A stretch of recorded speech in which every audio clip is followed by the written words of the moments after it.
বাবা, তোমার এত বড় দুটো মেয়ে থাকতে তুমি আবার বিয়ে করে আসলে? কি করবো, তোদের মা তো আমাকে একটা ছেলে সন্তান না দিয়েই মরে গেল। আমার এই বিশাল সম্পত্তি কে সামলাবে? কেন? আমরা দুই বোন সামলাবো, বল জ্যোতি। না, তোরা বিয়ে করে স্বামীর ঘরে গিয়ে সংসার করবি। এই চলো ডলি।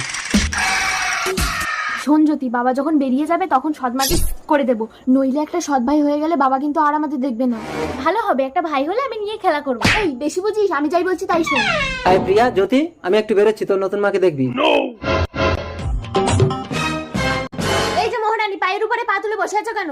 তোমাদের কি কাজ করতে হবে বলো, আমি করে দিচ্ছি। কাল সকালের মধ্যে দেশ ছেড়ে চলে যাবে, নাহলে করে দেবো। ডলি, দিদি, বাবা না যেন জানতে পারে। কি ব্যাপার ডলি, এরা কিছু বলছিল তোমাকে? না না, ওরা আমাকে ভীষণ ভালোবাসে।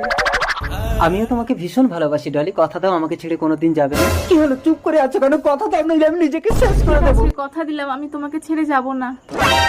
তার মানে আমাকে এক ঢিলে দুটো পাখি মারতে হবে। এই সৎ মাকে খতম